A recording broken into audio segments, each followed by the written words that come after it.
আসসালামু আলাইকুম। আজ আমি আপনাদের সাথে শেয়ার করতে যাচ্ছি একটি দুর্দান্ত রেসিপি, যা আপনারা আগে খেয়েছেন, তেল কই। তবে আমি এটা আমার মতো করে তৈরি করেছি। এই রেসিপি এত সহজ এবং মজাদার, যা ঘরে থাকা মশলা দিয়ে অসাধারণভাবে তৈরি করা যায়। আশা করি আপনাদের ভালো লাগবে। আর ভালো লাগলে আমার চ্যানেলটি সাবস্ক্রাইব করে ভিডিওটি লাইক, কমেন্ট, শেয়ার করে আমার সঙ্গে থাকবেন। আপনাদের একটি লাইক, কমেন্ট, শেয়ার আমাকে নতুন কাজের অনুপ্রেরণা দেয়। চলুন দেখে আসি কিভাবে তৈরি করেছি। এখানে পরিষ্কার করা হাফ কেজি কই মাছ আছে। এখন আমি কই মাছগুলো কেটে নেব। হালকা করে একটু কেটে নেব, যেন দেখতে সুন্দর লাগে আর মশলাগুলোর মাছের ভেতরে থাকে, খেতে ভালো লাগবে।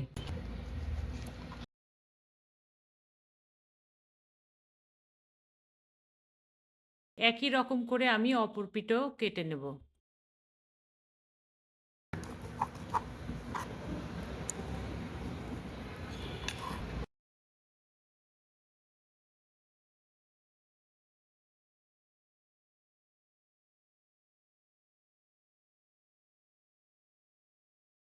এভাবে আমি সব কই মাছগুলো কেটে নেব। সব মাছ আমি কেটে নিয়েছি। এখন ম্যারিনেটের জন্য পরিমাণ মতো লবণ দিচ্ছি, পরিমাণ মতো হলুদ, সুন্দরভাবে মেখে নেব। মাছটা কেটে নিলে কিন্তু রান্নার পরে দেখতে অনেক সুন্দর লাগবে, মশলাগুলোও মাছের ভেতরে থাকবে। এখন এই পিঠ আমি মেখে নেব।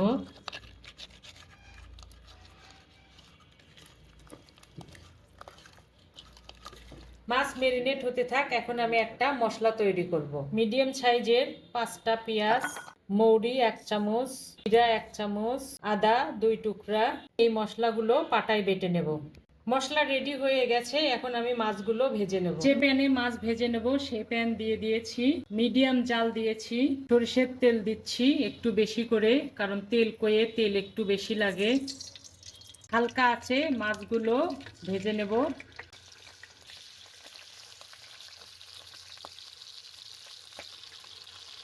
আমি চারটে চারটে করে মাছ ভেজে নেব। মাছ কিন্তু বেশি ভাজা যাবে না, তাহলে গ্রেভি ঢুকবে না, খেতে ভালো লাগবে না। এক পিঠ হয়ে গেছে, আমি এখন ওই পিঠ ভেজে নেব। তো উল্টে দিচ্ছি।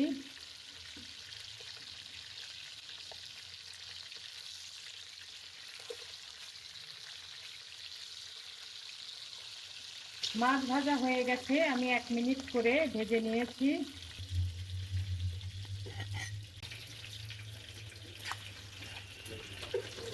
এভাবে আমি বাকি মাছগুলো ভেজে নেব।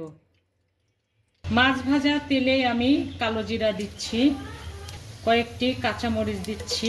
এই পর্যায়ে কাঁচামরিচটা দিলে রান্নার ভিতরে কাঁচামরিচের ফ্লেভারটা থাকবে। করা মশলাটা দিয়ে দিচ্ছি। মশলাগুলো আমি 3 মিনিটের মতো ভেজে নেব। এখন একটা কুচনো টমেটো দিচ্ছি। এভাবে টমেটো দিলে কাঁচা গন্ধটা দ্রুত চলে যায় আর টক ভাবটা থাকে না, রান্না অনেক সুস্বাদু হয়। আমি টমেটো সহ মশলা আরো 3 মিনিটের মতো কষে নেব, তারপর ফিরে আসব।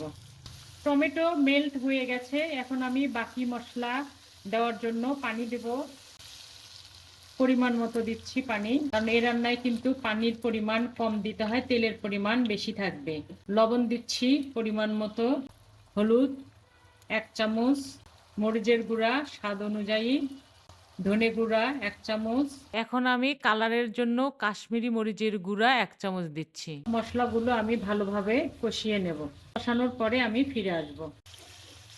মশলা কষানো শেষ, সুন্দরভাবে তেল ভেসে উঠেছে। এখন আমি ভেজে রাখা মাছগুলো দিয়ে দেব।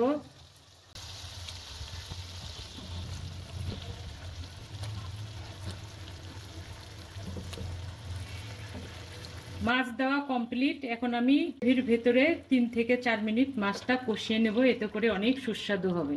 কষানোর পরে আমি ফিরে আসছি। আমি এপিঠ উপিঠ দুপিঠ 3 মিনিট কষিয়ে নিয়েছি। এখন আমি 1 কাপ পানি দেব। এই রান্নায় পানির পরিমাণ কম থাকে, তেলের পরিমাণ বেশি থাকে এবং মশলার পরিমাণও কিন্তু কম থাকে। তো আমি এপিঠ উপিঠ 7 থেকে 8 মিনিট রান্না করে নেব। ফিরে এলাম 7 মিনিট পরে। সুন্দরভাবে তেল ভেসে উঠেছে। এ পর্যায়ে আমি 2-3টি কাঁচামরিচ দিয়ে দিচ্ছি, ফ্লেভারটা সুন্দর হওয়ার জন্যে।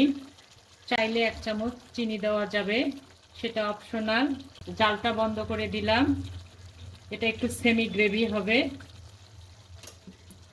ফিরে আসবো 5 মিনিট পরে। 5 মিনিটের মধ্যে মরিচের ফ্লেভারটা মাছের ভেতরে চলে আসবে। ফিরে এলাম 5 মিনিট পরে।